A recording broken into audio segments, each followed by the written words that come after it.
Yes, this time round, they have not touched the internet connection, and therefore we don't have the sort of problems that we had during the 40-day war during Ramadan. But um, but in general, if you go about Tehran, everything is normal. They haven't yet bombed the city of Tehran, although a drone was downed over the city a couple of nights ago. And the fighting, although it's been going on for I think around 12 days now, it is quite intense in different areas in the Persian Gulf region on both sides of the Persian Gulf and in Jordan. But so far, except for anti-aircraft fire a couple of nights ago in Tehran, we haven't felt anything here. So people go around their daily lives. There is an apartment building being built next door to where I am. I don't know if your listeners can hear it, but it's just normal builders building their buildings. Right now, though, we are entering a very sensitive time, as you know. Although Trump is never predictable, we can never say he's going to do anything for certain. Just like before, we felt that there's a high possibility that he would attack, but no one could say for certain because Trump is Trump. And now, since Trump has threatened to destroy Iranian electrical power plants and bridges, the war could escalate very suddenly and very badly for the global economy. But then again, we don't know if Trump will, as they say, taco, or whether he will carry out these attacks, because he said that if Iran strikes any ships in the Strait of Hormuz, that he'll start targeting bridges and power plants. But the Iranians have said that we will target any ships that disobey the Iranian naval commands. And in accordance with Article 5 of the MOU between Iran and the United States, the Strait of Hormuz was to be under the control of Iran. And the reason, of course, is obvious. That is what prevents the United States from assaulting and destroying Iran. Iran's control over that key waterway. We all remember, and I'm just going over what we all know, that before this war, Iran had no intention of controlling the Strait of Hormuz. In my adult life, I don't remember anyone ever even speaking about such a scenario in public. Of course, in private, it's now become clear that if this war was waged against us, Iran would move to shut the Strait of Hormuz and control it. But under normal circumstances, that wasn't the plan, and that wasn't anything that was discussed in the public sphere. So everything was normal back then. Then when the war started, what prevented the United States from doing much greater harm was the fact that Iran took control of the strait. That put enormous pressure on Trump and the U.S. and the U.S. economy.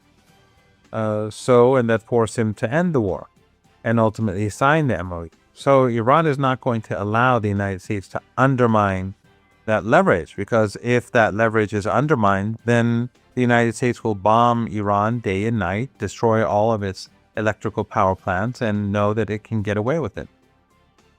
So it seems to me that from Iran, we've heard a lot of comments, especially on Twitter, from Mr. Arakchi and others, that they consider the MOU as dead. It's been it's gone, it's over, and that Iran will now work on implementing militarily what they were trying to do with the MOU diplomatically, which is the expelling the United States completely from the region, and they won't entertain the thought of more negotiations again. Where are we on that end? Is kind of has Iran's patience now been used up, and the decision was made, okay, this is going to be a military solution, we'll keep pounding these the American bases and whatnot, and in the end we will degrade the ability of the United States to strike us in the first place. Is that where we are going? Yes, for the time being, the Iranians are not interested in negotiations at all. And they are focused on destroying U.S. assets across the region, but now increasingly in Jordan and to the west of Saudi Arabia, under heavy daily strikes, 24 hours a day. U.S. bases in Kuwait and Bahrain in particular.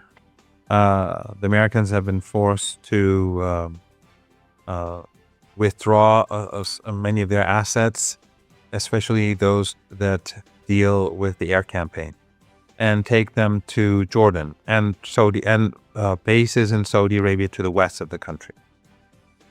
And then I think probably to the U.S. surprise, the Iranians have begun striking those bases deep inside Saudi Arabia and in Jordan with devastating results. And we're seeing many of the satellite images of the bases being badly damaged. So the United States is now even thinking about going further away from Iran's border. So right now, Iran is not interested in negotiations. And ultimately, when there is an opportunity to bring about an end to the fighting, I think that the Iranian demands are going to be different from the MOU. They will probably demand certain things in advance. And I would assume that their demands would expand. And among them would definitely be the siege on Yemen that must come to an end, and the situation in Gaza. Even though these two they were in the MOU, but they weren't named directly. They were alluded to indirectly. But in future, Iran, whatever happens after to bring about an end to the fighting, the Iranian demands will be substantially different and more broad, and Iran will be more demanding than during the MOU negotiations. Hey, just a very quick note, the best way to support this channel is by signing up for my free Substack. You can also help with a paid subscription there, or you can get some of our new merch on neutralitystudies.com. Links below. See you there. I mean, the way that this entire process is going, it seems to me that the war or warfare is just widening. It's just spreading. Yemen is now reportedly blocking their strait. I always mispronounce it. Bab al-Mandab. And the Saudis now got apparently an agreement with the Americans that they can enrich uranium, which is bizarre at this moment. And the bases, the U.S. bases that are now hit in Jordan. And we've got now news that Jordanian public society is actually demanding that Jordan abolish its agreement with the United States for stationing troops. At the same time, Israel is still working its warfare with Lebanon. So I mean, it seems to be gradually morphing into an all West Asian kind of war theater. How are you seeing that, especially about Yemen and Jordan? Oh, absolutely. Yemen has struck 2 Saudi tankers. And of course, tankers are not going through the Bab al-Mandab. And this, as we all know, comes as the Strait of Hormuz is closed. And thus the price of oil is going up. And, one of the things that we are always focused on is the price of oil, but all sorts of other products that come from the Persian Gulf, the petrochemicals, which of course include helium and alongside them, and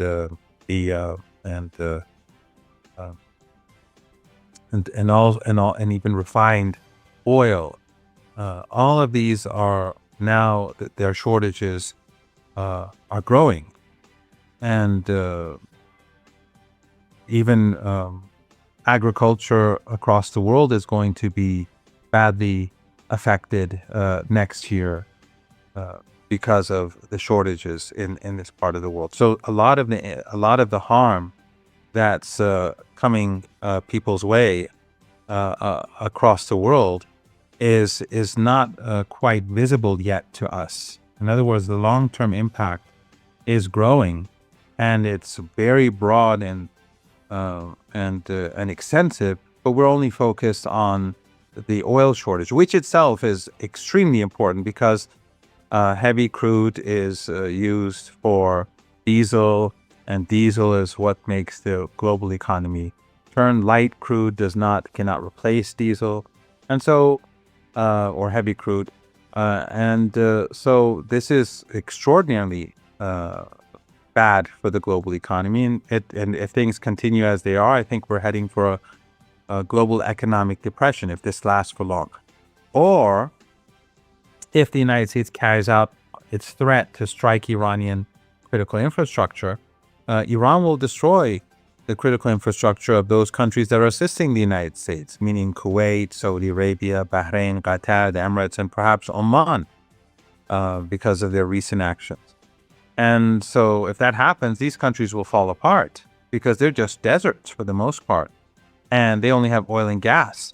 So people will, 30 million people, perhaps more, will have to evacuate these countries. And Iran doesn't want to do this. Iran didn't start the war. Iran didn't escalate, but these countries are partners in crime. They're partners in this war. So if that happens, then the shortages will be permanent, and they will, I think it will create an enormous shock in the market, which will almost immediately lead us to a global economic meltdown and an economic depression worse than the 1930s. So whatever happens, Pascal, it's going to get worse. But in some scenarios, it gets worse more slowly. In some scenarios, it gets worse very swiftly. In some scenarios, it can be reversed after a few years. In some scenarios, it will take maybe decades.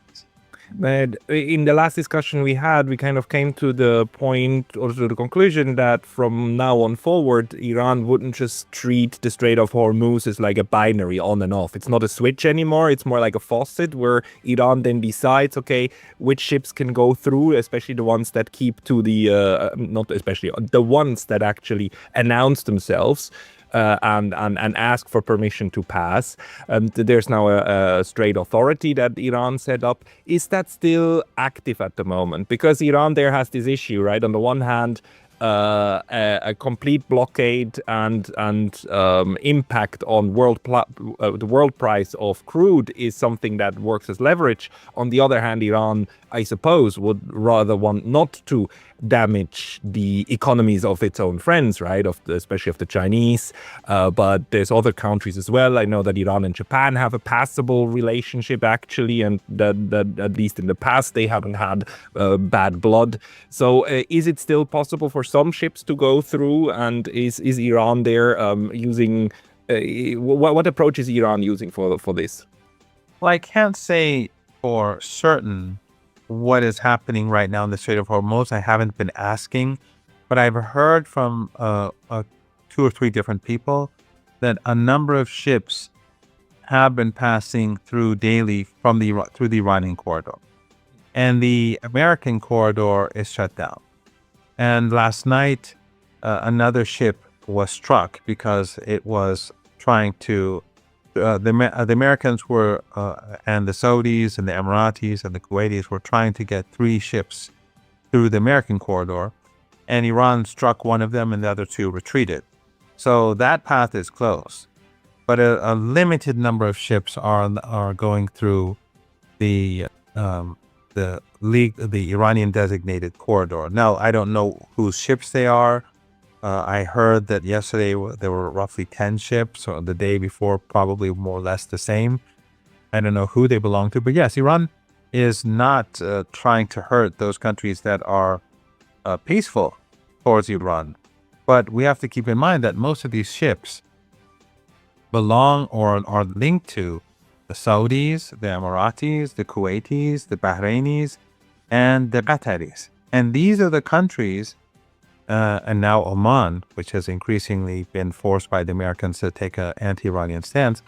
These 6 countries are effectively helping the Americans wage war against our own country. So there's no reason why Iran should be lenient towards them when they're behaving this way towards us. But Iran has no issues with China or Japan or others. But then again, the situation is so tense. I mean, the fighting in the Persian Gulf region, in the Strait of Hormuz region, the missiles that are going back and forth, they make it dangerous anyway. So even the Iranian corridor doesn't have a lot of ships that want to pass through because of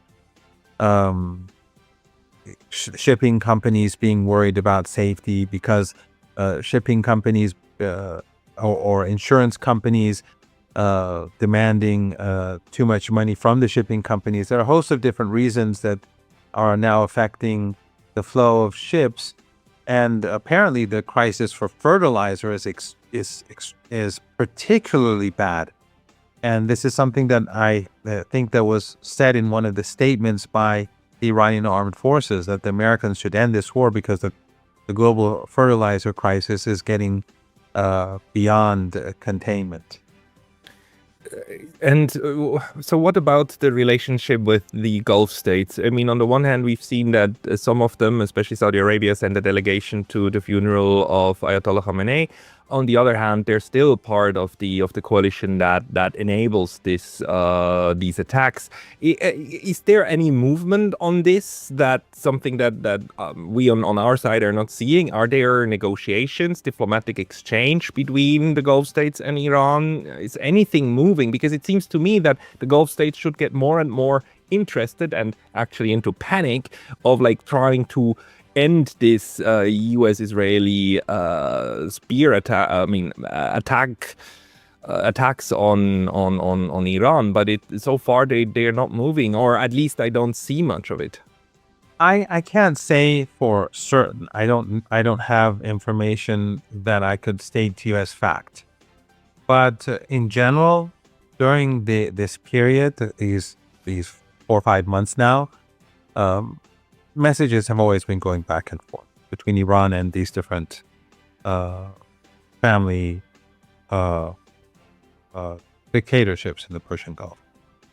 And sometimes delegations do go back and forth. But the problem, of course, is that they refuse to change course. Sometimes, in general, sometimes the situation gets better, sometimes the situation gets worse. Right now, for example, Iran is not targeting the Emirates or Qatar as much as it's targeting Kuwait and Bahrain. But sometimes it's linked to the fact that certain negotiations have had progress.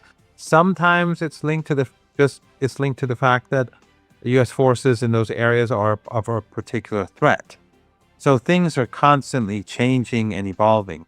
But right now, Iran is targeting American forces wherever they are, and they, even if it's Oman, where Iran has had better relations, the Iranians are not going to allow the Americans to be a threat to Iran from Oman either. I would say that we're probably in the most dangerous phase of the war. And when I mean the dangerous phase, I don't mean the last 12 or 13 days or so. I mean the entire war. Because Pascal, the Americans know that they cannot defeat Iran militarily. They've already experienced that during the first 40 days. They know that they cannot defeat Iran in siege warfare. They saw that in the subsequent couple of months that led to the MOU being signed. So now, after they've restarted the war, they've been trying to focus on taking the strait. And that's failed too. And we see the price of energy going through the roof. And as I said, all the other commodities are rising as well, but they're not in the headlines. So the only option really left for the Americans is to continue with what's happening now. And so the price of oil will gradually rise, especially with the Bab el-Mandab and the Red Sea as it is now. And the shortages will increase, and the global economy will fall into recession, and then perhaps it will continue and fall into depression. That is one scenario. and at some point the Americans give up. But in any case, that would be one trajectory. The second